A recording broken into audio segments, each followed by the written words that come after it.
Kalau misalnya nih Ganjali, oh udah selesai nih kuliah, udah gitu ditanya nih sama HRD kan, oh pernah kerja di mana gitu, oh saya baru fresh graduate, belum punya pengalaman kerja. Nah kalimat ini yang pengen banget Kak dia hapusin gitu, karena apa, fresh graduate itu pasti punya kok pengalaman. Makanya kalau kita kuliah, apakah like menentukan sekarang banyak atau kalau misal dalam konteks suka tidak suka atau mungkin banyak yang melihat atau tidak, berarti tidak ya jawabannya. Jadi ketika like sedikit bukan berarti tidak banyak yang lihat. Kita yakin bisa, kita pasti bisa.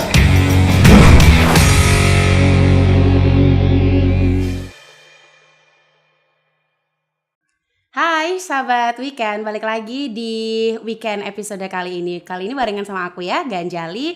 Dan seru banget hari ini aku bakal ngajakin kamu buat ngobrolin tentang perinternetan duniawi, asik.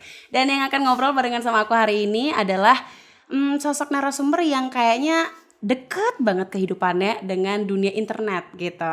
Karena beberapa tahun kemarin sempat menyandang gelar juga sebagai Miss Internet Provinsi Bali di tahun 2018 dan Miss Internet Indonesia di tahun 2019.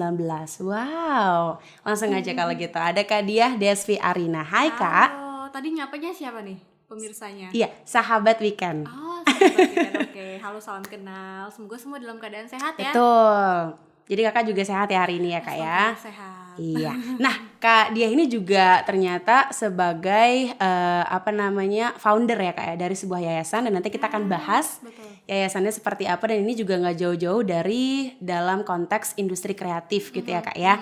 Oke, tapi sebelum itu bagaimana Kak perjalanan hidup Kakak pasca pandemi? Apakah semakin produktif atau yang kayak ya gitu-gitu aja atau gimana Kak? Ya sebenarnya menarik ya, nih Ganjali ini udah sering banget nih kita jumpa ya. Yuk amini yuk. Keren banget nih sini hostnya ya, udah gak salah pilih ya. Jadi kalau bicara mengenai pandemi ini emang apa ya, satu sisi memang menjadi sebuah yang dilema juga ya dalam diri. Betul. Ya karena banyak hal yang dalam kehidupan kita ini berubah gitu. Jadi mulai dari kebiasaan, mungkin anak kampus ya, anak Warma Dewa kan biasanya kuliah offline, sekarang semua jadi serba daring gitu kan. Cuman apa sih yang kemudian bisa kita petik kan gitu sebenarnya ya. Jadi jangan sampai kita berdiam diri aja 2 tahun nih kan, nggak mungkin lagi. Kita cuman stuck di situ aja gitu. Tapi ternyata positifnya ada nih, kita bisa dapet cuan gitu ya, cuan kalau sekarang kan gitu ya, cari cuan di masa pandemi. Dengan cara apa? Ternyata pandemi ini membuat anak-anak muda khususnya itu dipaksa kreatif. Jadi mungkin bahasanya agak dipaksa kreatif ya, karena kalau misal sebelumnya mungkin ide-ide mereka nggak keluar, tapi ketika pandemi dibatasi karena jarak, kemudian nggak bisa kan akses, nggak mungkin kita ke Jakarta langsung kalau ada kegiatan di luar. Betul. Gitu kan, karena masih belum bisa penerbangan waktu itu.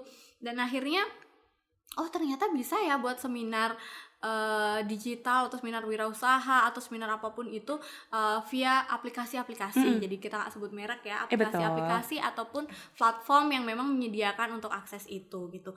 Jadi itu yang pertama. Yang kedua, kemudian anak-anak muda ini jadi nggak malu jualan. Jadi di masa pandemi ini tuh tak lihat bahwa semua Instagram itu posting promo produk-produk mereka, which is ketika mereka mungkin menghasilkan produk sendiri ataupun mungkin masih jadi reseller dan lain-lain, jadi nggak malu. Kalau dulu kan nanti setelah kuliah dapat kerja di mana ya, nyari kerja di mana ya gitu kan. Kalau sekarang bahkan anak-anak muda sambil kuliah, bahkan di masa pandemi mereka bisa cuan banyak gitu, bahwa mereka banyak juga yang ternyata bisnisnya justru jalan karena di masa pandemi. Itu menarik dan itu peluang yang harus kita dapetin sih gitu. Itu sih mungkin perubahan hidup secara umum ya. Tapi kalau saya pribadi sih, ini manggilnya saya atau aku ya, jadi aku aja. Tadi aku di openingnya ya. Jadi kalau aku sendiri sih memang betul-betul karena sekarang sudah menikah gitu ya, jadi sudah ada punya gelar baru juga ya kayak congratulations. Jadi benar-benar dari dulu yang awalnya masih bicara internet itu ternyata cuman sama personal life aja, tapi sekarang ini selain ternyata ada wirausaha yang bisa dilakukan di internet, kemudian digital parenting itu juga penting loh. Jadi sekarang ini ngerasa bahwa iya ya, ternyata ini yang harus dikenalkan sama anak sejak dini. Jadi kenapa internet sehat itu penting gitu. Jadi lebih ke sana, lebih banyak belajar hal itu, dan tentunya ya banyak sharing-sharing juga sih masih lewat platform-platform gitu. Berarti sejauh ini terbantu produktif ya Kak ya? Sebenarnya harus ya, mau nggak mau kan? Iya lagi. Dan aku juga setuju banget sama Kak Diah. Aku pikir rasanya kalau kuliah kita nggak ketemu dosen, it's gonna be impossible thing gitu loh Kak. Tapi ternyata hal itu terjadi dan aku baik-baik aja gitu dan Iya, terlewati satu semester. Iya, kadang kan kayak enggak deh kayaknya nggak mungkin bisa masuk, tapi jalan Bahkan ternyata. sekarang dikasih pilihan daring atau offline, Kayak lebih seru daring ya. asal bener jujur ya, jadi nggak bener. laptopnya doang yang hidup ya. Kameranya dihidupin kadang gitu. Nggak ketahuan. Bener. Jadi emang sesuatu hal itu salah satunya pandemi ini kalau kita bisa lihat dia kayak pisau bermata dua ya Kak ya. Betul. Bener. Dan juga ini berbicara tentang pandemi yang berhasil mengubah internet juga. Jadi semakin kreatif, semakin berinovasi dan lain sebagainya. Cuma nih Kak, kadang hadirnya internet yang semakin canggih ini ketika aku berkumpul dengan teman-temanku, ketika aku akhirnya punya kesempatan lagi nih untuk berkumpul dengan sosial aku happy banget nih Kak, lama nggak jumpa gitu kan. Tapi satu ketika aku merasa kok kayaknya sosial teman-teman aku ini berkurang ya Kak ya. Kayak ngerasa ketika satu notif aja masuk mereka langsung kayak Semua sibuk. semua sibuk dan akhirnya kita kayak jadi awkward gitu Kak. Tapi pandangan Kak gimana sih dengan hal itu Kak? Yang kemudian akhirnya melahirkan statement menjauhkan yang dekat, mendekatkan yang jauh. Itu sebenarnya gimana buat Kak Diah? Iya betul. Jadi kalau kita lihat ya fenomena sekarang Betul. ya, jangankan mungkin orang-orang yang kita lihat di tempat makan atau kita kumpul di circle terdekat kita, seperti Ganjali tadi sampaikan bahwa memang betul kan, pokoknya sadar atau nggak sadar kita melakukan itu gitu. Jadi lebih penting notif daripada ngobrol, padahal itu kita benar-benar jadwalkan dari jauh-jauh hari misalnya. Dan itu sering banget kok aku bahas juga kan. Jadi kadang-kadang nongkrong atau nggak lagi ngerjain tugas di sebuah resto, terus ada yang ngumpul tapi semua megang HP gitu kan. Jadi apa fungsinya kita kumpul gitu. Nah mungkin hal-hal seperti itu harus ditanggulangi dari diri sendiri juga sih ya. Jadi plus minusnya itu ada, makanya kemudian hari ini itu banyak banget yang tadi mendekatkan yang jauh, kemudian menjauhkan yang dekat. Sampai nih ada case nih cerita ya. Jadi ada penelitian di luar negeri, aku lupa deh di mana gitu ya. Cuman nanti bisa di googling ya. Itu tantangan dalam satu keluarga ketika mereka kumpul keluarga, menaruh HP semua di laci, tapi tetap dengan mode dering. Jadi siapa yang paling tahan untuk tidak mengambil handphone itu yang menang. Gitu. Jadi itu menarik sebenarnya secara psikologis. Itu juga perlu kita treatment loh sama diri kita. Jadi yang mana sih yang penting, yang mana yang mungkin bisa dijadikan nomor 2, jadi prioritas yang kedua gitu. Mungkin hari ini tuh kalau menentukan prioritas tuh semua prioritas ya. Jadi ada prioritas pertama, prioritas kedua gitu. Saya sendiri pun seperti itu. Jadi misalnya kalau lagi kumpul-kumpul atau acara penting sekali rapat misalnya ya, oke kalau kumpul-kumpul nggak masalah ya main HP, tapi kalau misalnya rapat terus tiba-tiba kita main handphone kan itu udah mengurangi respect orang terhadap kita ya. Jadi bagaimana kita pinter-pinter, oh ya udah kalau misalnya ini penting, kayak hari ini nih chatnya teman-teman di podcast ini tuh aku notif atau taruh di paling atas. Jadi aku komunikasi sama orang ini nih. Jadi kalau misalnya yang lain aku skip dulu, yang belum terlalu penting. Besok setelah ini selesai ada lagi kegiatan yang lain, lagi ditempatkan yang paling atas. Tapi keluarga tetap ya yang paling atas. Jadi gimana kita bisa mengatur itu sebenarnya agar nggak hidup kita itu nggak yang 90%-nya di handphone gitu. Lagi. Justru kita lupa dengan lingkungan sekitar yang sebenarnya juga penting. Iya sih Kak, sejauh ini kan banyak yang bilang bahwa apapun dunia sekarang sekalipun itu sudah ada dalam genggaman gitu. Tapi ya genggaman ini jadi melunturkan banget kan kalau kita lihat dari negatifnya gitu. Berarti salah satu cara jalan keluarnya adalah tahu prioritasnya gitu Kak ya. Dan meskipun semuanya prioritas, lagi. ada prioritas 1, 2, ada subnya lagi. Oke deh kalau gitu. Nah terus balik lagi nih Kak ke track record yang pernah Kakak lalui begitu kan sampai dengan sekarang itu dikenal-kenal sebagai Miss Internet gitu. Kenapa Kak? Dari banyaknya komunitas yang ada, let's say dari banyaknya pemilihan yang ada, kenapa Kakak menjatuhkan hati pilihan dengan Miss Internet ini? Taunya gimana? Terus apa sih Kak yang menarik hatinya Kak dia? Dulu ya waktu 2000 memang seneng banget kalau ikut lomba-lomba gitu. Tapi memang image-nya dari dulu di sekolah itu selalu akademis banget gitu. Nah, Wajahnya kelihatan sih. kelihatan ya, untung nggak pakai kacamata ya. Akademis banget gitu kan. Terus dari sekolah tuh juga kelas unggulan itu kan dikenal, waduh Cooper nih, anak Cooper gitu kan, bawa tas, bawa buku gitu kan. Terus kalau dulu sekolah aku tuh kelas 12 IPA 1 itu cowoknya cuma 2. Yang lagi 18 orang, lagi 20 orang itu cewek semua. Ya, jadi kebayangkan ya, Kebayang banget. ketika belajar itu kayak gimana, dan mereka mempertaruhkan semuanya gitu, belajar banget supaya nggak di rolling ke kelas ya yang lain gitu, jadi mau bareng-bareng terus. Nah di situ aku berpikir gitu, oh nih nanti kayaknya harus ada kegiatan-kegiatan di luar akademis nih, mulailah ikut lomba-lomba kayak gitu. Awalnya masih tetap akademis, jadi lomba karya tulis masih akademis ya, lomba debat masih akademis gitu. Akhirnya bergeser asik ya ikut yang lebih menantang nih. Cuman karena memang kalau pageant-pageantan itu kan memang harus ada standarisasi tinggi badan. Betul kan? Nah, karena merasa nih tips juga ya bagi teman-teman yang atau adik-adik nih mahasiswa yang pengen ikut lomba, kita harus sesuaikan itu dengan kita bisa nggak sih supaya kita nggak kecewa nih secara psikologis. Oh, pernah nyoba sekali lomba ini nggak dapat, ya udah nggak deh gitu. Padahal ternyata kita belum tentu cocok di sana dan kita justru bisa jadi winner di tempat lain. Makanya akhirnya merasa, oh ya udahlah yang modeling dan lain-lain itu ada orangnya nih yang pas untuk itu, temen-temennya udah ada yang passionnya di situ. Akhirnya tahulah informasi tentang Miss Internet. Cari-cari tahu, oh ternyata penguatannya lebih ke literasi digital, lebih tentang gimana bisa campaign tentang internet sehat, gimana bisa jadi public relation daripada APJI ya. Jadi Miss Internet itu di bawah naungan Asosiasi Penyelenggara Jasa Internet Indonesia. Gitu. Akhirnya aku ya udah deh ikut deh gitu, pas nggak ada syarat tinggi badan. Karena nggak percaya diri kan tentang itu, tapi akhirnya ya udah ikut. Nah dari sana oh asik juga ya, dapat teman baru yang satu vibrasi gitu kan. Kemudian nggak nyangka juara di Bali tahun 2018, habis itu dikirim ke Jakarta.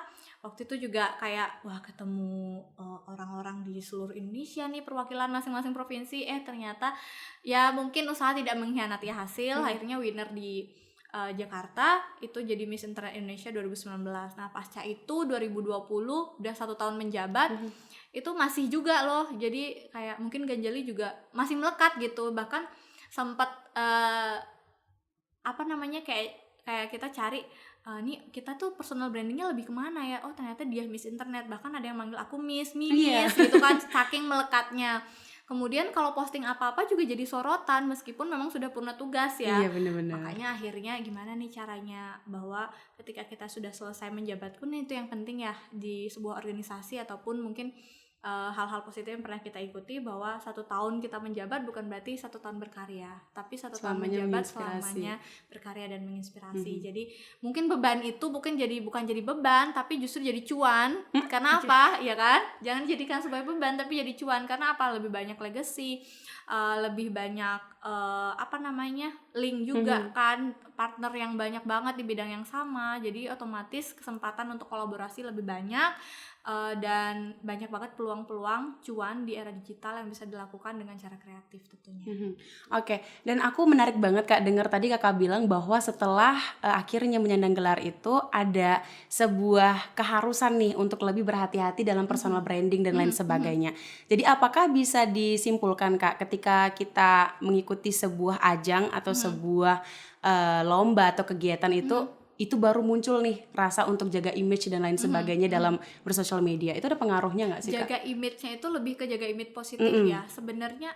Betul, sangat ada. Karena gini, ketika kita mau posting itu kita harus berpikir loh, ini kita posting seperti ini akan mengubah pandangan viewer kita nggak sih, dalam artian bahwa mengubah pandangan atau persepsi, oh kok Miss Internet postingnya kayak gini sih gitu loh, atau enggak, oh kok walaupun hanya jadi finalis sekalipun misal dalam sebuah ajang apapun itu, kok gini sih. Mungkin Ganjali nih ikut banyak lomba kan, kok gitu sih kalau Ganjali kok sekarang kayak gitu ya postingannya lebih ke hal-hal lain ya. Itu mempengaruhi banget, sangat mempengaruhi. Karena apa?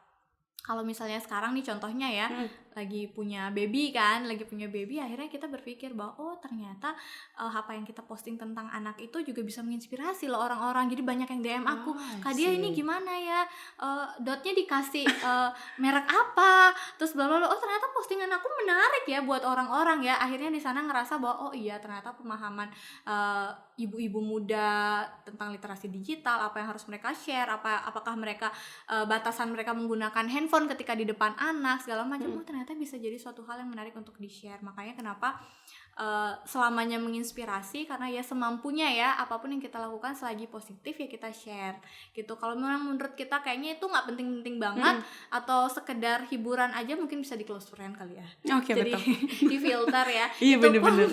Dipilih-pilih ya gitu. Jadi hal-hal seperti itu, karena itu akan mempengaruhi sekali. Jangan sampai itu mempengaruhi karir, apalagi hal-hal yang kita pernah lakukan dulu nih, jejak digital yang dulu, nggak cuman yang hari ini. Karena jejak, namanya jejak kan. Iya betul. Tapi Kak, ini aku juga menarik banget. Aku punya temen dan teman aku ini sempat waktu ini jalan sama aku, dan dia ngelihatin story yang sudah dia buat Kak. Selama kalau bisa dikatakan kayak berjam-jam udah liatin story itu ya. Belum dia posting juga Kak. Akhirnya aku giniin, kenapa nggak diposting? Aku gitu kan. Kenapa diposting? Ya ntar lagi gitu. Terus akhirnya jalan beberapa waktu dia posting tuh Kak. Terus kita pulang kan, udah diposting. Oh aku udah sin juga story-nya. Nah balik ke rumah masing-masing, aku sampai rumah udah nggak ada dong story-nya Kak. Terus habis itu aku tanya kan, kenapa dihapus? Terus aku dia bilang kayak gini, jelek nggak ya aku? Terus nggak apa-apa ya kalau aku dilihat buat kayak gitu ya, gitu Kak. Jadi menurut Kakak gimana sih dengan hal itu? Jadi di bagian orang yang ngerasa internet menjadi tempat untuk barbar kita mengekspresikan diri, personal branding, tapi juga ada sebagian orang yang takut, yang insecure-nya tinggi banget karena kebarbaran itu sendiri. Kalau menurut Kak Dia gimana? Kalau barbar dalam konotasi positif ya sebenarnya sih nggak apa-apa sih. Kalau yang ngikutin Kak Dia di sosmed itu pasti tahu kan barbarku juga kayak apa gitu. Kadang-kadang nggak malu juga nge-share makan. Oh makan terus, yang namanya Miss Internet kan mungkin harus ramping gitu kan bayangan orang. Cuman aku berusaha untuk menjadi diri sendiri bahwa ya udah makan aja, orang ini makan kebutuhan kita kok gitu kan. Jadi nggak apa-apa selagi itu positif, nggak apa-apa. Jangan insecure berlebih terhadap hal-hal yang memang justru mengganggu hal-hal yang justru sangat penting dalam hidup kita gitu. Kalau memang kita mau orangnya lucu ya kita share hal yang lucu, itu bisa jadi personal branding. Oh ini orangnya asik nih ngeliatin story-nya dia karena emang lucu-lucu yang di-share kan. Asal jangan menyinggung hal sara aja sih gitu. Kalau misalnya kita oh aku pernah nih ngapus postingan yang menurut aku kayaknya enggak deh kayaknya untuk dikonsumsi publik. Contohnya hal-hal yang mungkin sebenarnya maksud kita tuh nggak ada menyinggung teman kita, takutnya tadi ini nyinggung si A deh, padahal kita nggak mau nyinggung gitu, terus kitanya aja overthinking kan. Salah satu perempuannya tuh kan overthinking, belum tentu terjadi, tapi oh yaudah hapus aja deh gitu. Terus takutnya pas udah ngapus udah dilihat belum ya, tadi lupa ngelihat, nanti takutnya gini. Nah hal-hal yang menurut kita memang itu dia, dari sana kita belajar bahwa yang barbar aja nggak apa-apa gitu, selagi itu sifatnya positif. Jadi kalau lucu aja nggak apa-apa aja. Lagian kalau misalnya sosmed terlalu serius juga nggak asik kan. Iya benar lagi. Gitu. Jadi kayak yang pada saatnya kita memang munculin diri kita, yang mana kita filter itu harus kita batasi. Oke, jadi nggak apa-apa sesungguhnya ya Kak ya. Selagi kamu rasa postingan kamu itu tidak menyinggung siapapun. Tuh, teman aku kayak udah ngeh deh. Nanti aku suruh nonton ya. Siapa namanya? Ini Instagramnya di bawah ini. Oke, next nih Kak, ngomongin tentang balik lagi Miss Internet. Ada nggak sih perubahan dari Kak Dia sesudah menjadi Miss Internet itu, kayak hal-hal yang tadinya setelah aku ikutan Miss Internet ada hal baru banget nih yang berhasil buat aku jadi bener-bener concern di bidang internet dan lain sebagainya ini. Pertama dengan orang itu lebih percaya dengan apa yang kita sampaikan gitu. Jadi kayak misalnya hari ini kenapa Kak Dia yang diwawancara tentang internet gitu, berarti kan mereka tahu track recordnya seperti apa. Bersyukur satu sisi. Jadi ternyata orang itu masih memandang kita loh untuk percaya kita ketika bicara mengenai internet sehat, masih mikirnya itu adalah oh ya dia DSP gitu. Jadi itu pertama bersyukur. Yang kedua adalah itu menuntut kita untuk terus berkarya sih sebenarnya. Perubahannya pasti ada, karena kayak sekarang nih mungkin Bapak mantan ketua ABJI yang dulu lagi nonton gitu, jadi link kita juga bertambah kan. Jadi apa-apa yang kita buat itu gampang banget untuk cari sponsor dan lain-lain yang support kegiatan kita itu lebih gampang percaya sama kita karena memang sudah dipercaya gitu kan, sudah melakukan banyak hal di bidang literasi digital gitu. Cuman tantangan kedepannya itu memang betul. Jadi jangan sampai ketika sesudah setahun menjabat ya udah bye gitu kan. Habis itu nggak melakukan apa-apa. Tapi berusaha banget masih tetap di jalan yang sama tapi mungkin dengan inovasi-inovasi. Jadi kebetulan sekarang memang lebih ke dunia kreatif kan. Jadi ngajak anak-anak muda yang memang punya kemampuan atau passion di bidang copywriting, kemudian teman-teman yang memang passionnya di campers, kemudian yang suka ngonten, entah itu editing, kemudian banyak banget dah hal-hal itu kita rangkul bareng. Kemudian Kak Dia sekarang ada ya usaha kecil-kecilan ya, jadi masih kecil banget Kecilan gitu. totalnya anggotanya udah 100. Nah, kecil-kecilan, jadi itu dia ngajak anak-anak muda yang punya semangat yang sama nih. Jadi kita bayar mereka freelance gitu. Jadi mereka juga senang karena mereka punya karya kan. Sementara mungkin kalau misalnya nih Ganjali, udah selesai nih kuliah, udah gitu ditanya nih sama HRD kan, pernah kerja di mana gitu. Saya baru fresh graduate, belum punya pengalaman kerja. Nah, kalimat ini yang pengen banget Kak Dia hapusin gitu. Karena apa? Fresh graduate itu pasti punya kok pengalaman. Makanya sambil mereka kuliah, mereka ada yang pinter buat caption, ada yang pinter buat tulisan-tulisan yang bisa kita posting di website dan lain-lain. Jadi mereka bisa positif, tetap dalam internet, kemudian mereka tetap kreatif dan tetap produktif. Itu yang paling penting. Dan setelah mereka selesai kuliah, ditanya mereka masih punya pengalaman dan itu udah oke banget gitu. Oh, wow, seru ya Kak ya. Gitu. Tapi apakah ini adalah sebuah goals life-nya Kak Dia, seorang Kak Dia, sebuah cita-cita yang kemudian akhirnya berhasil? Finally aku udah ada nih di titik ini. Gitu nggak sih Kak? Tergantung ya. Kalau misalnya Kak Dia kan orangnya itu kayak haus aja terus pengen belajar gitu kan, kayak ada hal baru, ini bisa nih di-collabin ke sini. Jadi belum pernah merasa udah cukup nih gue udah ada di titik ini gitu. Bahkan selalu nggak tahu kenapa, bukannya tidak pernah puas tapi selalu merasa kurang gitu. Jadi hari ini ternyata zamannya gini nih, TikTok sekarang ada TikTok Shop, ada gini, udah kita mesti belajar tentang itu kan. Iya banget lagi. Habis itu kan nggak tahu kan, bahkan adik aku nih sekarang yang 17 tahun itu lebih update. Jadi aku selalu tanya, setiap ada perkembangan apapun yang baru di media sosial, tolong info aku supaya aku tuh nggak kudet gitu loh. Oh iya. Karena kan sekarang waktunya terbagi kan. Ada gini nih. Gimana caranya? Ternyata editing bisa lewat ini nih, pakai segala macam gitu kan yang bisa lebih cepat. Oke gitu. Akhirnya belajar karena mau nggak mau ternyata internet ini tuh perkembangannya pesat banget. Banyak banget, dan karya-karya anak muda sekarang itu tentunya kayak aplikasi-aplikasi baru semakin banyak yang bisa kita manfaatkan, semakin mempermudah. Tapi jangan sampai hal-hal yang memudahkan itu jadi buat kita males kan. Kayak tulisan di buku kan bisa di-scan jadi tulisan di Word kan. Iya, betul banget. Iya kan? Jadi banyak kecurangan bisa dilakukan oleh mahasiswa sebenarnya. Bener-bener. Iya kan? Kalau itu dimanfaatkan secara negatif. Udah nih. Jadi jangan sampai kan gitu. Makanya kenapa banyak dosen yang sekarang tulis tangan aja. Ya kan, karena itu salah satunya. Kan itu salah satunya. Gimana dong ketika kalian memanfaatkan dengan negatif? Tapi dari yang Kak Dia sampaikan, aku jadi percaya banget dengan kata orang bijak yang bilang bahwa belajar itu bisa di mana aja, kapanpun, dan sama siapa aja. Ternyata bener ya Kak ya. Aku pikir sejauh ini kita hanya bisa belajar dengan mereka yang melabeli diri mereka sebagai guru, sebagai dosen. Ternyata tidak. Enggak. Aku belajar banget sih sama Kak Dia sekarang.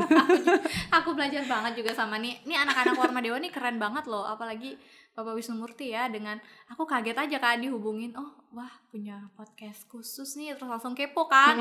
Iya ternyata keren banget. Ini sebuah inovasi juga kan, ketika kayaknya kalau misal bahasanya orang akademisi ya, tanda kutip, kayaknya serius banget. Ternyata podcastnya asik banget, terus hostnya juga asik banget. Jadi ini juga inovasi juga. Jadi apresiasi sama tim balik layar kita, ada 2 orang di sini ya.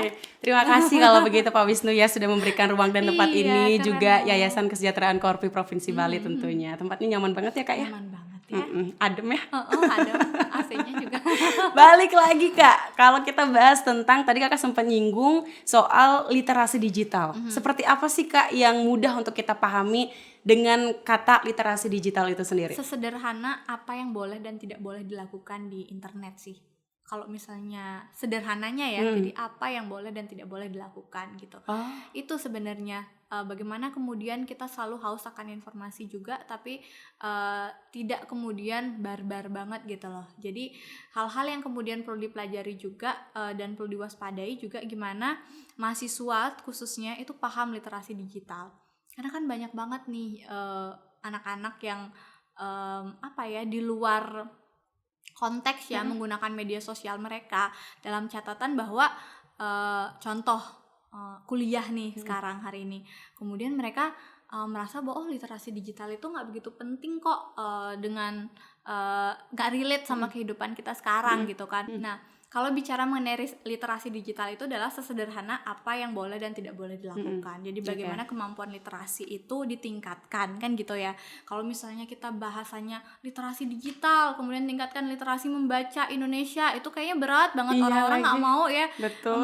Aduh berat Biarlah banget. Miss Internet saja gitu nanti jadi bahasannya. Kalaupun sekarang itu jadi PR juga, Miss Internet tidak boleh menyampaikan suatu hal yang susah untuk dimengerti sehingga orang malas dengerin kita gitu. Tapi apa yang boleh dan tidak boleh dilakukan, sesederhana misalnya kita nggak boleh melakukan sesuatu hal yang berbahaya di dunia digital itu yang ada kaitannya dengan unsur sara. Karena hari ini apa yang kita posting, kalau dulu mungkin kita bisa ngomong sama tetangga, kemudian sampainya cuma sama satu kampung. Kalau hari ini ya minimal ya maksimal banget satu kampung kan, karena perlu proses kan si tetangga ngomong ke tetangganya. Kalau hari ini nggak perlu proses itu. Jadi ketika kita posting hari ini terus di capture bisa luas seluruh Indonesia bahkan dunia gitu. Jadi kenapa sebenarnya hari ini tuh ada positifnya juga sih ketika memviralkan sesuatu terus tiba-tiba langsung ada tanggapan gitu kan. Jadi anak-anak muda banyak banget nih yang viralin sesuatu supaya ada tanggapan akan hal itu. Kalau sudah viral pasti ada tanggapan. Nah, asumsi-asumsi seperti itu juga sebenarnya plus minus gitu. Kenapa? Karena apa? Misal mau ada kebijakan di kampus nih yang mungkin salah satu orang itu tidak setuju, tapi ternyata belum dikaji, main memviralkan aja. Itu kan nama lembaga. Ayo demo, ini kayak sekarang kan ada beberapa kasus mungkin tentang kekerasan seksual di kampus segala macam yang masih banyak diperjuangkan gitu. Tapi kalau misalnya tanpa bukti kan itu fitnah ya. Itu salah satunya seperti itu. Jadi jangan sembarangan memviralkan sesuatu hal yang memang belum kita kaji gitu. Tapi ketika memang kita sudah kaji dan menurut kita bahwa dengan melakukan cara A, B, C itu nggak mempan, ya udah itu satu-satunya cara. Tapi jangan sampai itu jadi bumerang untuk diri kita. Iya, karena kan ada tuntutan balik ketika kita melakukan sesuatu. Iya, menggunakan digital juga ada literasinya ya Kak ya. Iya, betul. Berarti itu kayak bisa kita katakan dalam berdigitalisasi itu mesti banget ada yang namanya etika, tata titinya seperti apa. Betul. Boleh dong Kak di-share etika dalam kita bermedia sosial, internet, kalau dari kacamata seorang Kak Diah Diasfi ini seperti apa sih? Sebenarnya etika kehidupan itu sama sih dengan etika bermedia sosial ya. Bedanya hanya ketika kita ada di dunia nyata dan dunia maya gitu. Sebenarnya ini dia pertanyaan yang menarik banget. Setiap ngisi seminar atau apa pasti pertanyaannya, Kak, etika bermedsos itu gimana? Sebenarnya sederhana, sesederhana etika kita dalam kehidupan sehari-hari gitu. Bahkan sebenarnya lebih gampang. Jadi ketika kita menyapa, sekarang ini kan gini ya, contoh sederhana. Ibu-ibu umur 40-an ke atas baru main Facebook misalnya, atau ada yang mungkin yang udah duluan ya, kemudian baper ketika story-nya itu nggak dapat lambaian tangan atau applause atau love atau apa komentar lain gitu, ketika kok kamu nggak like sih, ini sama ibu-ibu ya, kemarin saya posting ini loh, kamu kok nggak like sih, nggak sapa saya. Jadi mereka menganggap bahwa like itu adalah bentuk menyapa. Kemudian ketika komentar dengan bahasa-bahasa yang kurang menyenangkan, toh juga di medsos kok nggak apa-apa lah gitu. Padahal itu kebalik. Justru ketika di media sosial itu kita harus lebih menjaga etika gitu. Sesederhana kita tidak boleh berkata kasar kepada orang lain. Dalam kehidupan nyata kan kita nggak boleh juga kan menghina fisik, kemudian hal-hal yang mungkin membuat orang itu menjadi tersinggung dan lain-lain gitu. Begitu juga di media sosial. Jadi jangan sampai ada body shaming, kemudian tentang kulit hitam dan putih itu kadang-kadang memunculkan, oke, untuk kita nggak apa-apa, tapi untuk orang yang menerima komentar kita kan bisa jadi apa-apa. Makanya kemarin itu banyak, ada satu kasus yang 2 hari lalu ya, salah satu ibu di daerah mana ya saya lupa, itu membuang bayinya ke sumur karena dikomentarin di medsos atau apa tidak bisa memberikan ASI. kepada really? anaknya. Ya ampun. Jadi sekuat itu loh ternyata komentar orang. Terus ada juga yang tiba-tiba karena sering body shaming terus dikomentarin tentang, oh kamu kurus banget, oh kamu rambutnya kenapa kayak gitu-gitu. Jadi itu membuat dia nggak pernah posting lagi, nggak pernah share, padahal dia punya bakat tersendiri atau bakat khusus yang sebenarnya bisa mereka eksplor. Nah, hal-hal seperti itulah kenapa penting kita untuk menjaga etika dalam bermedia sosial. Kalau kita barbar banget kemudian nggak jaga etika, kita nggak tahu dampak psikologis terhadap penerima itu seperti apa. Nah, itu baru kepada penerima. Yang paling penting adalah juga kepada brand image kita. Iya. Oh, ini nih yang sering komentar ngawur-ngawur nih, gitu kan? Bahkan ada juga orang-orang yang emang kayak kegatelan aja. Orang buat program bagus, dia malah jadi buser. Iya lagi. Gitu. Jadi hal-hal seperti itu memang sih ada plus dan minus ya, tapi etika itu harus kita jaga sih. Oke. Nah, selaras juga nih Kak dengan berbicara tentang internet, kemudian juga etika dalam berinternet, bahkan sampai dengan literasi digital. Bahkan sekarang kalau di lingkungan aku, circle aku ya Kak, dalam berinternet kita berhasil menciptakan suatu karya itu ketika angka menentukan. Menurut Kak dia gimana Kak? Angka menentukan tuh viewer. Iya, viewers, likers, yang memberikan Ini- tanda suka dan lain Ini menarik sebagainya. ya. Hari ini sering banget juga ditanyain, Kak, aku endorse nih ke orang. Pada saat aku ngisi seminar, endorse nih Kak, bayarnya mahal sama influencer A gitu misalnya. Tapi ternyata nggak ada yang beli produknya gitu. Pertanyaannya adalah apakah sudah melakukan pengkajian dulu? Dalam artian gini, setiap influencer ini kan punya personal brandingnya juga. Influencer yang kalau kita makanan kita mesti endorse ke siapa, kalau fashion mesti endorse ke siapa, kalau misalnya itu tentang liburan mesti endorse ke siapa, itu yang paling penting.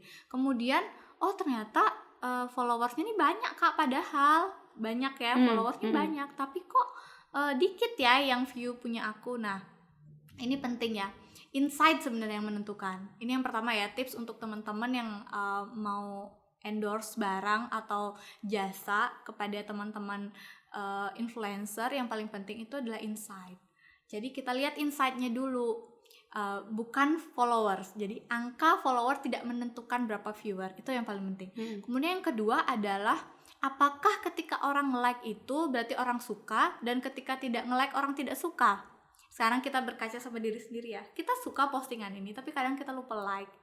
Terus lewat gitu aja, tapi kita baca. Gitu kan? Pernah nggak? Baca sesuatu, tapi kita nggak like. Kita tidak meninggalkan jejak untuk nge-like postingan itu. Bukan berarti kita tidak suka. Tapi ada juga karakter orang yang emang setiap postingan itu di-like. Nah, apakah like menentukan sekarang banyak atau kalau misal dalam konteks suka tidak suka, atau mungkin banyak yang melihat atau tidak, berarti tidak ya jawabannya. Jadi ketika like sedikit bukan berarti tidak banyak yang lihat. Oh, Itu, okay. ya kan? Kalau insight bicara sudah jelas, apakah Instagram ini lebih banyak dilihat oleh laki-laki atau perempuan? Daerah mana orang yang melihat? Denpasar, Gianyar, Tabanan. Ternyata Tabanan, misal contoh ya. Ternyata justru orang Tabanan yang lebih banyak lihat. Berarti kita cari influencer yang di situ, yang lagi hits di situ gitu. Ternyata orang Kuta yang lebih banyak. Ya siapa di situ? Jadi harus ada strategi-strateginya gitu. Jadi bukan angka yang kemudian ternyata like-nya banyak nih, tapi kok bisa ini ya gitu. Jadi bukan itu. Kalau insight dia bicara. Berarti nggak selalu lewat angka ya Kak ya? Nggak selalu keberhasilan lewat angka. suatu karyamu. Iya, bahkan sekarang kan banyak tuh dinyinyirin gitu. Kalau misalnya buat story banyak viewersnya, tapi kalau posting kok nggak banyak like-nya ya. Nah, itu mungkin salah satunya ya. Apakah postinganku tidak semenarik storyku gitu jadi judul yang muncul. Atau kalau orang kepo lebih banyak daripada orang yang suka sama aku kan gitu ya. Jadi kalau mau berkarya jangan di kotak-kotakan seperti itu, karena itu akan mengaruh ke psikologis. Gini, ada seorang influencer yang kemudian kok aku udah buat polling nih misalnya. Ini kita cerita yang nggak berat-berat ya. Betul. Jadi kalau berat-berat hostnya nggak ngerti juga nanti Kak. Aku buat polling nih, cuman sekedar nanya ke audiensku, kalian lebih suka mie kuah atau mie goreng. Nah, dalam strategi digital marketing ini itu penting banget untuk mengetahui segmen pasar kita. Hanya sesederhana kamu suka ayam goreng atau ayam tepung. Nah, tapi ketika kita sebagai audiens atau viewernya ngelihat, ketika kita nggak vote itu, apakah kita jadi nggak suka keduanya, kan nggak tahu ya. Akhirnya si influencer ini kayak ngomong gitu di story selanjutnya, kok kalian dikasih postingan segampang ini tuh nggak ada yang vote sih, apa postingku atau kontenku sejelek itu sampai kalian tidak menikmati. Nah, Ya ampun. 5 menit kemudian postingan itu hilang. Aku mikir gini, sepertinya dia sadar apa yang dilakukan itu salah. Iya nggak? Iya. Tapi baru 5 menit kemudian gitu. Padahal yang seharusnya adalah tahan aja, terus aja berkarya sampai orang itu melihat kita. Di notice juga ya. Iya, tapi jangan terkesan kita marah ketika orang tidak menjawab gitu. Karena nggak semua orang punya waktu, nggak semua orang pengen jawab gitu. Iya lagi. Gitu. Tapi itu menarik dan itu yang harus dilakukan teman-teman ketika ingin membuat sosial medianya lebih produktif. Jadi tidak hanya, kan setiap orang itu pengen ya, maksudnya ada yang hanya membuat Instagram saya adalah digital diary, atau Instagram saya adalah tempat saya mencari tempat orang mencari hiburan karena dia share hal-hal yang lucu, atau Instagram saya adalah solusi untuk orang, ternyata dia motivator, atau Instagram saya adalah resep masakan, ya kan? Jadi tergantung. Jadi hal-hal yang perlu kita bagi dan menurut kita memang ini cocok nih. Kayak saya merasa bahwa kayaknya cerita lebih banyak story tentang anak aja deh, tentang tips ibu-ibu deh gitu. Tapi bukan yang menggurui, tapi justru bercerita kekurangan. Karena apa? Hari ini orang itu mungkin merasa atau enggak ya yang nonton, ingin terlihat sempurna di mata orang lain.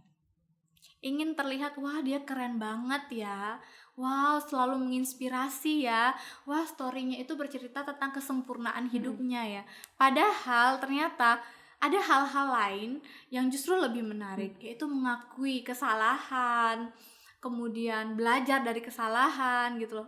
Kemarin aku melakukan ini loh, tapi sebenarnya ini nggak bagus, ada nggak yang melakukan yang sama. Jadi orang lebih touching sama konten kita, bukan justru merasa kok kayaknya hidupnya sempurna banget ya gitu. Padahal sebenarnya mereka hanya membagi hal-hal yang mungkin menurut mereka baik gitu, tapi belum tentu juga penerimanya baik. Jadi kalau misalnya melihat segmen yang mendatangkan ya, belum tentu sih kita bercerita hal-hal baik tentang diri kita, atau mungkin dianggap semu oleh orang, jadi terkesannya pencitraan, bukan membentuk citra. Kan dua hal yang berbeda kan? Bener, pencitraan dengan membentuk citra. Iya kan? Bahas dikit dong Kak. Kalau misalnya nih contoh sederhana, saya mau dikenal sebagai seorang, lagi apa ya sekarang, food vlogger. Ya udah, yang di-share itu tentang makanan, tentang review makanan. Kemudian itu membentuk citra, ya kan? Karena yang diposting itu adalah citra dia sebagai tukang cicip nih makanan yang real gitu loh. Tapi kalau pencitraan itu dia nggak melakukan sesuatu, tapi dia berkomentar, tapi dia nggak real gitu menyampaikan. I see. Ya kan? Jadi kadang disinilah krisis kepercayaan terhadap influencer itu muncul. Ketika semua influencer itu, ini sorry ya jadi ini, tapi ini juga tips, komennya itu sama. Nah, ada penelitian mengatakan bahwa influencer itu tidak selalu bisa, dia bisa mempengaruhi, namanya influence ya, tapi tidak mempengaruhi keputusan untuk membeli. Karena sekarang orang yang melihat postingan itu sudah cerdas. Apakah produk ini harus kita beli? Atau hanya kita tahu sekedar informasinya itu. Kan kalau tujuan kita untuk endorse itu kan keputusan membeli. Ya. Dan yang pertama mungkin mengenal produknya kalau bagus gitu kan. Jadi disitulah poinnya kenapa jadi pertanyaannya harus ada yang kreatif nih dalam menginfluence. Jadi bukan caranya ini bagus banget, ini terbukti. Nah, kalimat-kalimat seperti itu udah biasa banget, apalagi kemudian misalnya nih endorse makanan, ini enak banget, ininya gurih, semua melakukan itu. Semua melakukan itu. Ada nggak cara lain yang membuat kita tuh jadi ini nih yang gue tonton karena real, dia reviewnya real, jadi nggak di endorse. Jadi gimana caranya yang kelihatan bahwa ini tuh nggak di endorse tapi sebenarnya nyelip gitu ngiklan. Banyak kan orang-orang kreatif sekarang pintar nyelipin. Mungkin kalau sebut nama, kalau nonton YouTube channelnya Boy William, pintar banget nyelipin iklan. Iya lagi. Kita nggak sadar bahwa sebenarnya dia lagi ngiklan. Tapi justru ada orang yang mungkin belum ngeh aja gitu. Beberapa ya udah kayak ini misalnya kan kita nggak ada logonya ya.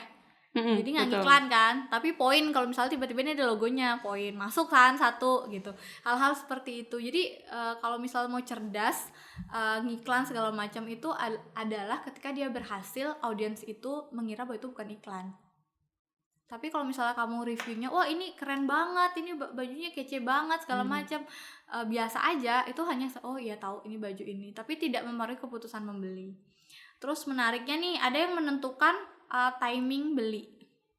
Oh sampai jam ini hanya untuk barangnya cuman segini, terus cuman kita mau open apa sih namanya, jam 8 malam gitu kan, jam 8 malam semua nongkrongin handphone, tiba-tiba sold out dalam waktu kurang dari sejam. Iya lagi. Kan dia pinter kan. Sedih banget Padahal ya, ketika tapi dia pinter promoin banget dengan ya. cara biasa, itu orang pada santai, oh yaudah besok aja belinya. Ya kan, orang barangnya masih gitu kan, kayak gitu-gitu. Jadi itu mungkin itu lebih menarik kita bahas ya. Iya lagi, tentang bener-bener tips-tips bener. seperti itu daripada kita bahas hal yang ribet. Iya ruwet sih, gitu kan. tolong. Berarti kalau kita ngomongin tentang rekam digital itu tidak hanya sama si pembuat karya aja ya kayak, tapi kita yang menikmati pun juga ada rekam jejak digitalnya gitu, berarti bisa dibilang ya kayak. Komen mungkin ya. Bentuk komentar ataupun bentuk tanda suka itu sudah meninggalkan rekam jejak digital gitu. Tapi jangan insecure ketika oh nih yang ada like nih cuma 16 doang like-nya, tapi kalau video kok viewernya banyak ya. Nah, bukan berarti orang gak suka, tetap berkarya. Oke. Nah, kalau bisa disampaikan juga nih Kak Diah, dari kacamata Kak Diah juga boleh disampaikan dong tentang rekam jejak digital itu. Gimana caranya kita dalam bermedia sosial, terus juga dalam menggunakan internet, kita bisa menjadi pengguna yang meninggalkan rekam jejak digital ini yang tidak negatif. Jejak digital itu, nah sekarang nih aku ngajak teman-teman untuk coba deh lihat postingan-postingan tahun-tahun sebelumnya tuh seperti apa.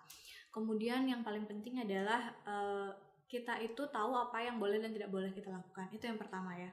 Jadi jejak digital itu kan kita sadar membuatnya kan, Betul. ya kan, sadar. Cuman sekarang ini kenapa itu jadi penting, urgensinya karena banyak yang nggak sadar bahwa itu berpengaruh besar terhadap kehidupannya. Berpengaruh besar seperti apa? Contoh, mau apply beasiswa, ditanyain Instagramnya apa ya, Facebooknya apa ya, ada email nggak, ada segala macam. Itu nggak cuma nanya sekedarnya, tapi orang lagi mempelajari kamu. Oh, I see. Di stalking juga berarti ya? Iya, mau cari kerja, ada Facebooknya, Instagramnya nggak? Oh saya udah lama nggak main Facebook. Oh ya nggak apa-apa, ditulis aja segala macam. Ternyata track recordnya dipelajari dari situ.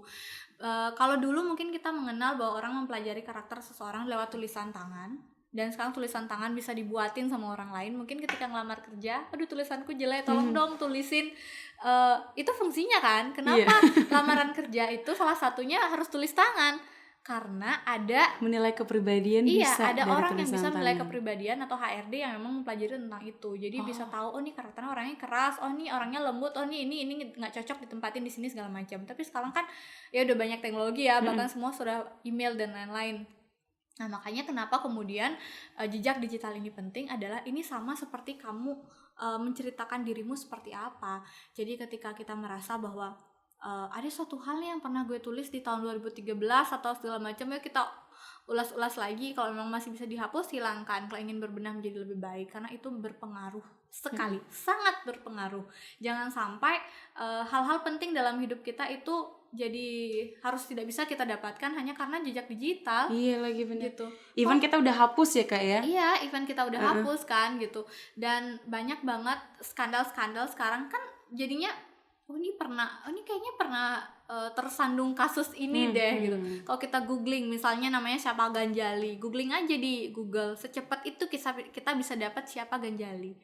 Googling aja nama saya sering kok iseng-iseng googling, misalnya kenal sama seseorang nih, ada yang ngechat, oh saya ini dari perusahaan ini, saya pengen ini Mbak Diah dong untuk ini. Aku googling dulu namanya, ada nggak sih gitu, terus nanti aku ketemu sama siapa, aku googling dulu, oh track recordnya ini kok dia nggak ada ya di sini. Nah jadi tanpa kita sadari ternyata cara kita mengenal orang itu sekarang kayak gitu. Berarti kalau deketin doi itu aja caranya. Googling aja dulu ya, terus lihat. Dan gini, indahnya feed Instagram tidak menentukan orangnya juga gitu. Bahkan sekarang orang-orang atau HRD mempelajarinya adalah foto yang di tag ke dia. Oh, I see. Yuk bisa percantik, perganteng dirimu sebelum nanti di-tag ya sama teman kamu. Iya kan? Kadang-kadang yang di-tag sama orang itu justru lebih membuat itu seperti natural dia aja gitu, karena semua oke, kita bagus menjaga feed Instagram kita untuk lebih baik terus ya, jadi apa yang kita sharing gitu kan jadi lebih positif ke orang lain gitu. Tapi juga jangan lupa gitu, kalau misalnya kita di tag sama orang, oh kayaknya misalnya kita lagi, contoh sederhana ya, oh kita lagi berpakaian agak terbuka, menurut kita nggak posting itu, karena itu akan mempengaruhi persepsi publik tentang kepribadian kita. Kok pakai bajunya sekarang kayak gitu sih, dulu kayaknya nggak kayak gitu deh. Nah tapi teman kita ternyata posting dan nge-tag kita. Contoh sederhana bener. gitu. Terus tiba-tiba kita cari kerjanya ke daerah-daerah yang memang harus tertutup segala macam, itu kan ya bisa ya jadi kayak salah satu bumerang juga ya Kak ya buat jadi kita. mungkin hal sederhana yang nggak kepikiran di kita, sekedar kita menuliskan sesuatu hal yang misal kita ingin apply beasiswa ke luar negeri, yang pecinta binatang, tiba-tiba kita posting nih beberapa tahun silam tentang kita mungkin pernah menyakiti binatang atau pernah membuang binatang segala macam, ternyata dia hate hal-hal seperti itu gitu. Jadi kita udah di blacklist duluan. Even udah lama banget kejadian itu sementara Kak ya. bule-bule itu menyelamatkan anjing di Bali kan. Iya lagi, sementara bener. kita, nah contoh sederhananya seperti itu. I see. Nah, aku juga Kecil pernah ya, dengar. tapi- Iya, tapi maknanya besar banget Kak. Dan dari makna itu juga ini selaras banget dengan yang mau aku sampaikan dan aku tanyakan pendapatnya ke Kak Diah tentang sekarang bukan lagi tuh mulutmu harimaumu, tapi jarimu harimaumu. Dan itu membuat stigmatisasi internet menjadi sebuah hal yang menyeramkan. Buat Kak Diah gimana tuh? Sebenarnya nggak serem sih ya, tapi sebenarnya bisa, internet ini jadi sangat menyenangkan karena kita dulu mungkin kita terbatas. Contoh sederhana ya, dulu punya keluarga di luar negeri, kangennya minta ampun, sekarang udah terfasilitasi. Mungkin berasa tetangga sebelah kali karena video call setiap hari ya, itu positifnya, menyenangkannya. Tapi ketika misalnya kita menggunakan handphone kita ini untuk komentar-komentar yang negatif, itu ya udah pasti itu akan jadi menyeramkan gitu loh. Jadi tergantung bagaimana kemudian kita, sama kayak kita kayak buat polis line dengan diri kita sendiri loh. Jadi sebatas mana sih kita bisa, sebatas mana sih kita nggak bisa lakukan gitu. Kalau misalnya kita merasa bahwa ini nggak terlalu penting untuk kita komentari, ngapain kita meninggalkan jejak digital di sini. Aku pernah nggak sengaja baca komen temanku di YouTube channel yang pas aku tonton gitu, terus ketawa aja, lucu deh orang ini ternyata bisa komen kayak gini padahal kepribadiannya nggak gini gitu misalnya. Itu kan jejak ya, ya kan, tapi jadi lucu aja itu kalau misalnya masih sifatnya menghibur dan positif. Tapi kalau misalnya itu misalnya hate speech atau yang lain-lain, kan bisa jadi kok dia komen di sini nih, dia naruh komentar di hal-hal yang berbau sara nih, ternyata orangnya kayak gini ya. Jadi sekarang nih kan kita temenan sama siapa, kita lihat postingan, komentar yang terlihat itu adalah yang temenan sama kita kan. Betul. Ya kan? Jadi kadang-kadang kita menemukan contoh di akun Lambe Turah, ada temennya kok ketemu di sini, nah Iya lagi. kok ketemu di sini gitu kan, kayak gitu, itu kan jejak digital. Tapi kalau seru-seruan nggak apa-apa sih gitu, asal tidak merugikan orang lain gitu, atau berkomentar-komentar yang belum tentu bisa dipertanggungjawabkan. Gitu. Oke, berarti balik lagi stigma itu bakal muncul ketika kamu tidak menggunakan internetmu dengan sehat gitu ya Kak ya. Seru kok gitu loh, bisa dapet cuan dari internet, bahkan kita kalah Iya kan. lagi, benar. Adik ipar aku nih contohnya kan kuliah di Warma Dewa. Jadi ketika dia tamat kuliah, mungkin banyak orang yang pusing cari kerja, dia enggak. Karena udah ada bisnis online. Nggak seragaman tapi cuan terus gitu. Lagi. Jadi bener. itu dia ya, ketika aku mikir dia lebih dulu nih buka peluang seperti ini, kenapa nggak dari dulu aja ya gitu kan.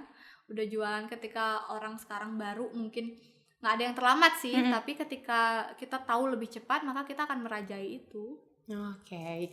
Ya ampun, seru banget ya. Ternyata internet tidak semenyeramkan itu. Kalau kamu bisa menggunakannya dengan hal yang positif dan tentunya tidak menyinggung siapapun. Jadi bakal menyenangkan banget. Dan aku pengen tahu deh dikit Kak tentang Yayasan Bina Kreatif ini. Sejauh ini sudah berapa lama berjalan dan apa aja sih yang Kakak kerjakan di dalam yayasan itu? Sebenarnya sih yayasan ini itu diminta buat oleh orang ya. Jadi beliau ini melihat mungkin hal-hal yang sudah Kak Dia kerjakan dan beliau ingin berkolaborasi, tapi kalau misalnya kita nggak ada legalitas kan susah gitu. Jadi disampaikan bahwa nih sebenarnya kamu banyak ide loh gitu, awalnya gitu.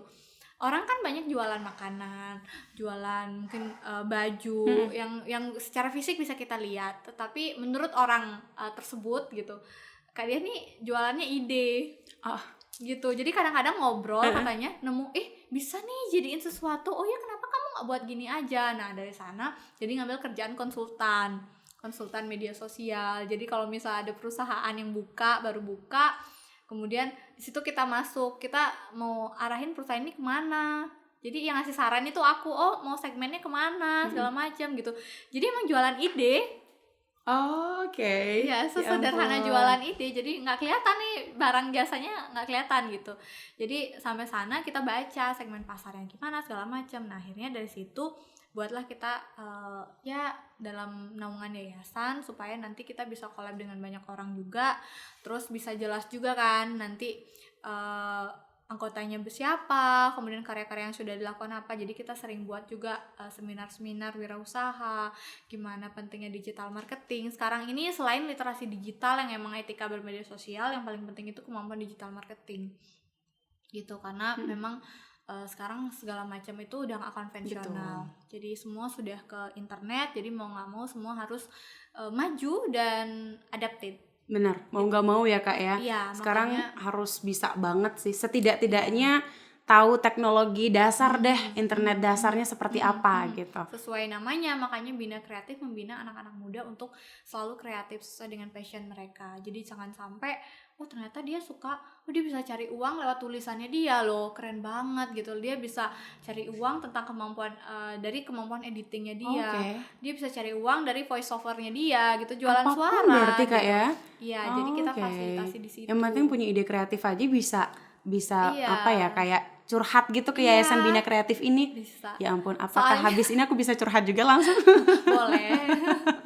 Soalnya gini loh Ganjali, ini dibuat karena Kak dia tuh merasa diteleponin orang, ya kamu bisa bantu aku nggak ngurusin ini aku? Kenapa aku? Awalnya dari situ, jadi nggak ngerasa kemampuan diri, nggak ngerasa ya bantu aku dong, aku ada anak-anak nih yang suka desain, kamu bisa cari ini. Oh ternyata iya juga ya gitu. Makanya muncul lah gini, sama suami berpikir udah kita ini aja sekalian juga bisa membina adik-adik, siapa tahu dari kita bisa menjembatani rezeki orang lain kan lebih berkah ya gitu. Karena nggak semua bisa kita ambil sendiri, capek Bu. Kayak mana kalau dihitung-hitung pakai jari pahalanya Kak dia kayak udah nggak mumpuni deh. Sebenarnya dosanya. Oke, last but not least Kak Dia, boleh dong disampaikan ke sahabat Weekend peluang dan tantangan apa sih yang bisa dilihat dari dunia internet ini, dari dunia digitalisasi ini. Kemudian juga adakah pesan-pesannya Kak Dia untuk sahabat Weekend agar bisa balik lagi lebih menggunakan internet dengan sehat, kemudian juga hati-hati dalam menciptakan rekam jejak digital dan lain sebagainya?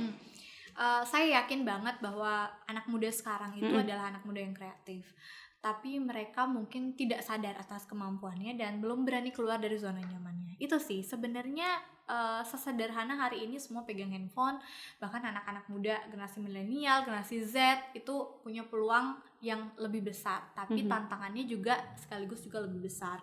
Kenapa?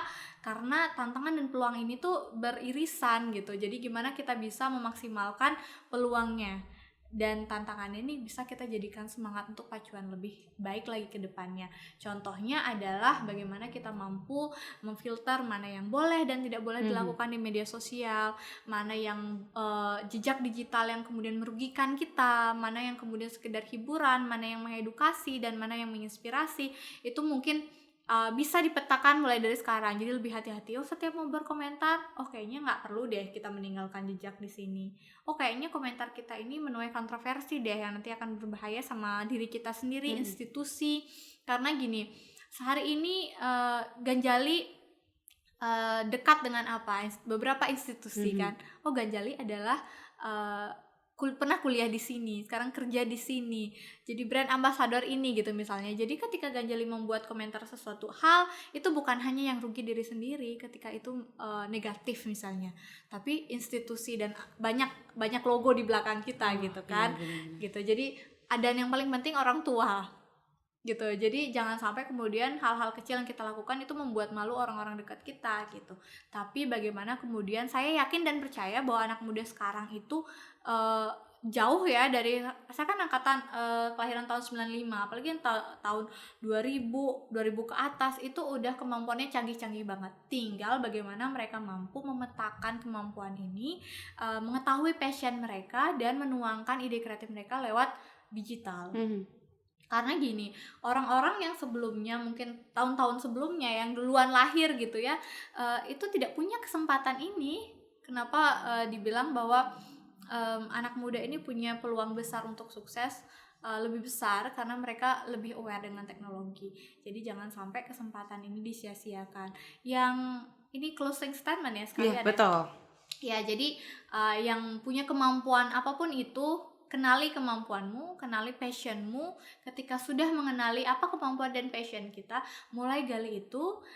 Jangan lupa bahwa kreativitas itu tidak pernah berhenti dan tidak ada batasnya gitu. Betul. Jadi Ya jangan ampun, sampai bener ketika lagi. contoh sederhana ya sebelum kita akhiri, jangan sampai sepertinya nih peluang bisnis besar nih, sesederhana kita membuat info lowongan Bali. Nggak apa-apa ya, promosi ya, mungkin ini punya teman salah satu pemenang wirausaha muda, nggak ada orang kepikiran loh buat info Denpasar sebelumnya, buat info kuliner Bali, nggak ada yang kepikiran. Bahkan saya sendiri pun belum kepikiran. Makanya kenapa saya selalu mengapresiasi orang-orang yang lebih berpikir maju daripada orang sebelumnya yang hanya menjadi follower. Maka dari itu sekarang anak-anak muda jangan ragu ketika kamu punya ide sesuatu hal yang mungkin out of the box, yang buat orang kayaknya nggak mungkin deh, tapi ketika kamu yakin, lakukan gitu. Kita nggak pernah tahu apa hasilnya ke depan gitu. Iya benar-benar. Iya kan, dan banyak orang sekitar, orang terdekat yang justru menggagalkan mimpi. Wah, parah sih. Ya kan? Iya Karena lagi. enggak gitu, karena nggak relevan sama zamannya mereka. Misalnya orang tua nih, gitu, nggak relevan, nggak mungkin kamu jualan di online, mana yang ada yang beli, mending kamu beli Anchor terus kamu gantungin deh di pinggir. Iya kan? Lebih banyak orang yang lihat. Salah nggak salah, Karena itu pada zamannya seperti itu iya, gitu. menasehati. Tapi ketika sekarang misalnya, pasti ngepet ya, Enggak dong. ya kan? Ya kan, sekarang postinglah pekerjaanmu sampai orang ngira kamu ngepet, ya kan? Postinglah keberhasilanmu gitu-gitu kan sekarang. Berarti is it okay Kak kalau orang terdekat melarang kita lalu kita menggebrak? Kalau kita merasa yakin, kita beri pengertian sih. Biasanya sih kita lakukan dulu sampai ada hasilnya, baru kita kasih pengertian. Iya kan? Sesederhana nih, ada iparku aja contohnya, dulu orang belum jualan di Shopee kok. Belum seperti marak seperti sekarang, tapi sekarang udah star seller. Terus tinggal di rumah, packing barang, jam 1 diambil kurir ke rumah, kurirnya yang antre, gitu ya. Terus habis paketan, habis itu cuan. Iya bener kan? Jadi ketika ditanya, tamat kuliah, sekolah sekarang kerja di mana? Dia jadi bingung jawabnya di mana. Karena tapi cuan ngalir, gimana dong? Gimana dong? Nah itu kan nggak terpikirkan ya sama orang-orang yang sebelumnya, yang sudah lahir di tahun-tahun sebelumnya. Jadi peluang itu harus kita manfaatkan, dan saya juga masih belajar. Jadi kalau misalnya ada yang mau ngajak collab atau apa gitu, monggo aja. Kalau ada hal-hal yang positif yang memang bisa diambil. Kalau memang ada hal-hal yang memang perlu kita sharing lagi, kayak kurang tepat deh gitu, itu kurang tepat, kita bisa sharing. Karena kan ilmu ini selalu berkembang. Betul. Gitu. Apalagi sekarang teknologi udah canggih banget ya, sahabat Weekend. Kita jadi, buka mata bisa. Betul. Bahkan sekarang kita bisa dikatakan berdampingan banget ya Kak ya dengan internet itu sendiri. Jadi tetaplah berkarya, tetaplah personal brandingnya kamu dijalankan gitu, dan yakin dengan setiap proses yang kamu lakukan dengan digital itu sendiri ya Kak ya. Karena nggak akan mengkhianati sih tentunya ya dengan proses yang kamu lalui. Hasilnya mungkin nggak sekarang ya ketika kamu upload. Dan kayak contohnya aja info lomba Bali, promosi ya info lomba Bali. Oke. Itu kan nolong ya, kayak teman-teman, Kak posting dong, aku posting aja gratis awal-awal, nggak pernah tahu bahwa misalnya sekarang tiba-tiba ada yang nanya, sekali post berapa Kak, kaget juga, iya bisa jadi cuan. Iya, benar, cuan dulu datang tak diduga-duga gitu ya. Dengan internet ini sendiri luar biasa. Saya sekarang nggak sempat ngadmin, udah dialihkan ke adikku. I see. Ya ampun, seru banget ya sahabat Weekend. Ini benar-benar luar biasa banget sosok dari Kak Diah Desvi. Sudah banyak sekali memberikan edukasi tentang internet dan lain sebagainya. Semoga sharing ini juga bisa bermanfaat buat kamu yang masih dalam penjara insecurity gitu. Jangan insecure tentang penggunaan internet dan lain sebagainya. Berani aja, bisa yuk. Bisa yuk. Yuk, bisa. Dan percayalah kalau kamu ada di garis yang tidak menyinggung siapapun, dan itu juga tidak apa ya Kak ya, mengandung hal-hal yang negatif, Iya. pasti itu akan meninggalkan rekam jejak digital yang bagus buat dirinya kamu gitu ya. Dan juga orang-orang yang ada di samping atau belakangnya kamu gitu ya, mendukung prosesnya kamu. Gitulah kurang lebihnya Kak ya. Kurang lebihnya gitu. Pokoknya tetap berkarya, tetap kreatif dan produktif. Oke deh kalau gitu, terima kasih banyak Kak Dia Sama-sama. sudah hadir ke studio weekend kali ini. Sehat-sehat. Sehat-sehat Selamat juga. menyandang gelar sebagai istri dan juga ibu. Pasti bangga banget sih anaknya, ibunya seorang Kak Dia Desvi. Atau mungkin anakku jadi malu Oh ya. enggak dong. Malah aku pengen masukin aku ke kakak-kakak dong. Enggak ya. Jadi kita buat ini ya. Apa namanya? Kakak baru. Oke deh kalau gitu sahabat weekend, itu dia untuk obrolan episode weekend kali ini. Thank you banget buat kamu yang sudah konsenin, sudah nontonin juga. Jangan lupa di like and subscribe dan di share juga ya. Sampai jumpa di weekend berikutnya. Aku Ganjali pamit undur diri. Bye bye.